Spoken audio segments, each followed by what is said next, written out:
तब। चलो बच्चों आ जाओ, नाश्ता कर लो। अगर अभी मेरी कोई पोती होती तो वो मुझे लेकर जाती टेबल तक और अपने हाथों से खिलाती। दादी हम दोनों आप ही के तो पोते हैं, आ जाओ मैं लेकर चलता हूँ आपको, और आज अपनी ही हाथों से आपको खिलाऊंगा। अब बोलने के बाद वो काम करो तो क्या फ़ायदा? अरे मन को थोड़ी ना अच्छा लगता है। अगर आज मेरी पोती होती तो मुझे तुम्हें बोलना ही नहीं पड़ता। क्या माँ, आप भी वही बात कर रही हो? ये दोनों बच्चे कितने प्यार से आपको खाने के लिए पूछ रहे थे। हाँ, लेकिन मुझे एक बेटी का सुख चाहिए। पहले तुम दोनों भाई थे, मुझे बेटी नहीं हुई। अब तुम दोनों की शादी के बाद तुम्हारे भी बेटे हुए, मुझे बेटी का सुख चाहिए। बेटी का सुख भी हर किसी को नसीब नहीं होता। माँ वो बात ठीक है आपकी, लेकिन बेटी हो या बेटा, ये सब भगवान के हाथ में है। अरे मुझे कुछ नहीं सुनना, मुझे अपने इस परिवार को पूरा करने के लिए एक बेटी चाहिए बस। शर्मिला की इस बात पे कोई ध्यान नहीं देता और सभी अपने काम के लिए निकल जाते हैं। शाम के वक्त सब शॉपिंग करने जाते हैं। माँ जी ये कितना अच्छा लग रहा है ना, अमन और सागर इसमें हीरो लगेंगे। हाँ भाभी सही कह रही हो आप, बच्चों के कपड़े कितने सुंदर सुंदर हैं यहाँ। तभी शर्मिला की नज़र गर्ल्स सेक्शन में जाती है। वो देखो कितने सुंदर सुंदर कपड़े हैं। अगर मेरी कोई पोती होती तो मैं उसको परी बना कर रखती। इन कपड़ों में कितनी सुंदर लगती। माँ जी ऐसा करो, आपका बहुत मन है ना तो एक ड्रेस ले लो, आपके दोनों में से किसी एक पोती को पहना देना। छोटी तुम भी क्या बात कर रही हो? आजकल के बच्चों को ये सब पसंद नहीं आता। बड़ों की खुशी के लिए खुद का मजाक थोड़ी ना उड़वाएंगे। रहने दो तुम दोनों, एक पोती तो दे नहीं सके, ज्ञान तो मत दो। शर्मिला गुस्से में घर आ जाती है। ऐसे ही कुछ दिन निकल जाते हैं और नवरात्रि का टाइम आता है। शर्मिला और उसका परिवार सब कंजक पूजन की तैयारी कर रहा था और शर्मिला घर के बाहर से कंजक लेने जा रही थी। तभी सामने से एक नई पड़ोसन उनके घर की तरफ आ रही थी। बहन जी आप कहाँ जा रहे हो? एक कंजक कम है तो सोचा ये सामने शर्मिला जी के घर से ले लूं। ये सब शर्मिला भी सुन रही थी। शर्मिला कुछ बोले उससे पहले ही दूसरी पड़ोसन कहती है, क्या बहन जी आपको नहीं पता, इनकी यहाँ कोई कंजक नहीं, यहाँ तो बस लोकड़े हैं। न जाने क्यों माता इन लोगों से गुस्सा है जो इनके घर पर एक बेटी नहीं है। ये सुनकर शर्मिला का गुस्सा और बढ़ जाता है। हाँ नहीं है मेरे घर में कंजक तो क्या हुआ? भगवान के घर में देर है अंधेर नहीं। एक न एक दिन मेरे घर में भी बेटी आएगी और देखना पूरे मोहल्ले में सबसे सुंदर होगी। शर्मिला बहन तुम तो गुस्सा हो गई, मैंने तो बस मजाक में कहा था।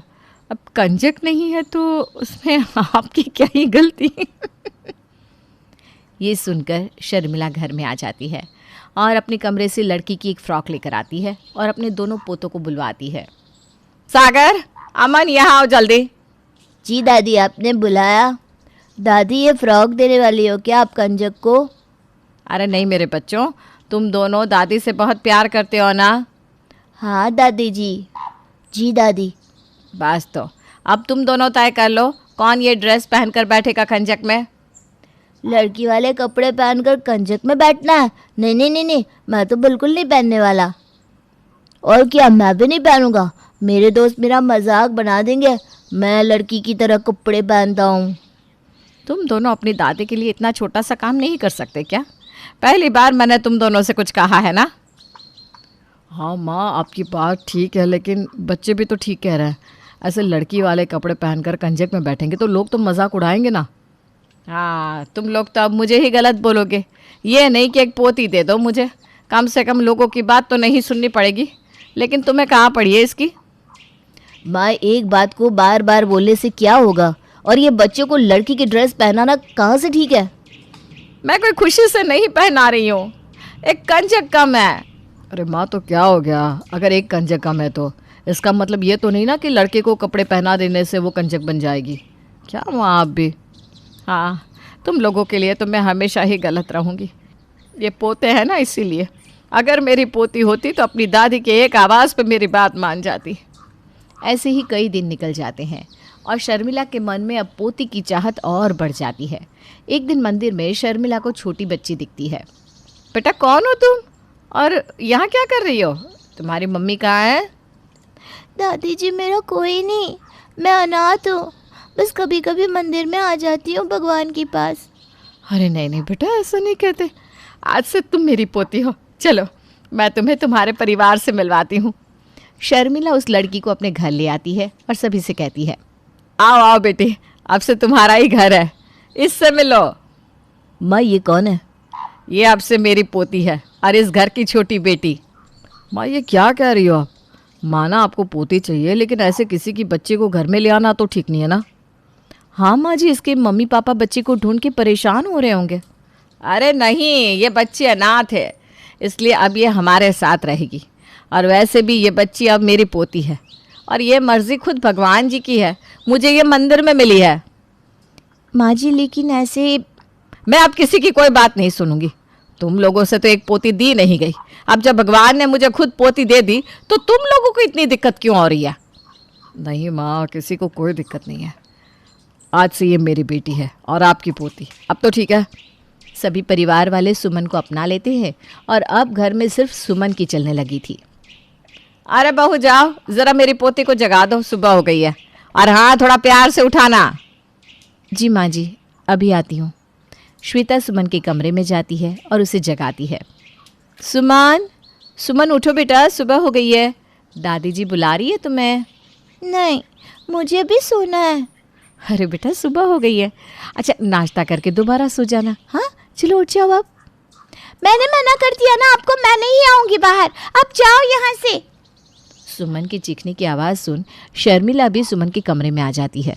अरे अरे, क्या हुआ मेरी प्यारी पोती को? देखिए ना माँ जी, मैं तो बस नाश्ता करने के लिए कह रही थी, ये तो उल्टा मुझ पे ही चिल्ला रही है। देखो ना दादी, ये मुझे ज़बरदस्ती उठा रही है। मैंने कहा कि मुझे भी सोना है, फिर भी। अच्छा अच्छा ठीक है बेटा, और तुम ना थोड़ा आराम से बात करो मेरी पोती से। अगर उसने मना कर दिया नाश्ता करने को तो पीछे क्यों पड़ गई हो तुम उसके? जाओ अब जाकर दूसरा कोई काम करो। श्वेता वहाँ से चली जाती है और किचन में आती है। क्या हुआ दीदी, इतने गुस्से में क्यों हो? अरे माँ जी को अपनी पोती के आगे कुछ दिखाई तक नहीं देता, न जाने ये पोती का भूत इनके सर से कब उतरेगा। ऐसे ही शाम का वक्त हो जाता है और सभी डिनर के लिए टेबल पर आकर बैठते हैं। माँ बहुत जोर से भूख लग रही है, जल्दी खाना दो। हाँ हाँ बस दे रही हूँ। अरे रुक जाओ, इतनी जल्दी क्या है खाने की, थोड़ा सब्र कर लो। क्या हुआ माँ, बच्चे को भूख लगी है तो खाने दे दो, वैसे भी किसके लिए रुकना है? अरे मेरी पोती नहीं आई ना अभी तक, वो आ जाए तभी खाना शुरू होगा। और ये बात ना मैं तुम्हें रोज़ रोज़ नहीं बताने वाली। ठीक है माँ, जैसा आप कहो। थोड़ी ही देर में सुमन आती है। ये लो आ गई मेरी प्यारी पोती, चलो बहू आप सबको खाना परोसो। श्वेता और प्रिया सभी को खाना परोसने लगती है और तभी खाना देखकर सागर कहता है, अरे ये क्या, आज फिर दाल बनी है? 2 दिन से यही दाल खा रहे हैं, मुझे नहीं खाना। हाँ, ये तुम दोनों दाल क्यों बना रही हो, जबकि पता है कि बची हुई दाल नहीं खाते हैं। अब रोज़ दाल ही बनेगी। वो क्यों माँ? क्योंकि मेरी पोती को दाल बहुत पसंद है, तो अब घर में वही बनेगा जो मेरी पोती को पसंद है। अरे माँ, तो उसकी पसंद की दाल बना लो, किसने मना किया है? लेकिन बाकी लोगों के लिए कुछ और बनवा लो ताकि हम भी खा सके। नहीं, मेरी पोती को सब्जी पसंद नहीं है और जो इसको पसंद नहीं है वो इस घर में ना ही बनेगा और ना ही कोई खाएगा। उस वक्त शर्मिला को कोई कुछ नहीं कहता और सब चुपचाप खाना खा लेते हैं। अगले दिन अमन और सागर दोनों बाहर जा रहे थे। भैया बाहर चले खेलने के लिए? हाँ हाँ चलते हैं, पहले चलकर दादी से पूछ लेते हैं, उसके बाद बाहर जाएंगे। दोनों दादी के कमरे में जाते हैं। दादी हम दोनों पास के पार्क में खेले। अरे मुझे क्यों बता रहे हो? तुम दोनों कौन सा मेरी बात मान लेते हो जो मुझे बताने आए हो? जो करना है वो करो, जाओ यहाँ से। सागर और अमन दोनों उदास होकर शर्मिला के कमरे से बाहर आ जाते हैं और घर से बाहर जाने लगते हैं। तभी पीछे से उन्हें सुमन रोक कर कहती है, ए सुनो, तुम दोनों, तुम ऐसे क्यों बात करती हो? हम दोनों तुमसे बड़े हैं। बड़े ही तो क्या हुआ, इस घर में चलती तो सिर्फ मेरी है। क्या काम है बोलो? तुम दोनों किधर जा रहे हो ऐसे? हम दोनों पार्क में खेलने जा रहे हैं। मैं भी चलूँगी। नहीं नहीं, हमारे साथ लड़कियां नहीं खेल सकती। ये सुनते ही सुमन जोर से रोने का नाटक करने लगती है। उसकी आवाज़ सुनकर शर्मिला और श्वेता दोनों ही वहाँ आ जाते हैं। अरे क्या हुआ सुमन, तो ऐसे रो क्यों रही हो? तुम पीछे रहो बहू, क्या हुआ मेरी प्यारी पोती को बताओ बेटा। दादी ये दोनों मुझे अपने साथ पार्क ले जाने को मना कर रहे हैं। मुझे भी तो बाहर जाना है खेलने। दादी हम क्रिकेट खेलने जा रहे हैं, इसको तो खेलना तक नहीं आता इसलिए मना किया। चुप हो जा। अगर तुम दोनों मेरी पोती को नहीं खेलने लेकर जाओगे तो तुम दोनों का भी घर से बाहर निकलना बंद आज से। लेकिन माँ जी, अरे तू चुप रह बहू, तुम लोगों ने ही दोनों को बिगाड़ रखा है। शर्मिला से डांट खाने के बाद दोनों बच्चे डर के मारे सुमन को अपने साथ पार्क ले जाते हैं। लो पड़ गई ना डांट तुम लोगों को। पहले ही कहा था मैंने, मेरी ही चलती है इस घर में। अब तो जो मैं कहूँ चुपचाप मान लिया करो, समझे। खेलते वक्त सुमन को अपने आप गिरने से चोट लग जाती है। सभी घर आ जाते हैं। हे भगवान, क्या हुआ मेरी पोती को? तुम दोनों ने ही मारा होगा। नहीं दादी, हम ऐसा क्यों करेंगे, वो खुद अपने आप गिर गई थी खेलते हुए। अरे सब जानती हूँ तुम दोनों कितने सीधे हो। राज बेटा, हॉस्पिटल चलो जल्दी से। अरे माँ, बच्चे हैं, खेलते कूदते लग जाती है चोट, इसमें अस्पताल क्यों जाना है, डॉक्टर यहीं आ जाएंगे।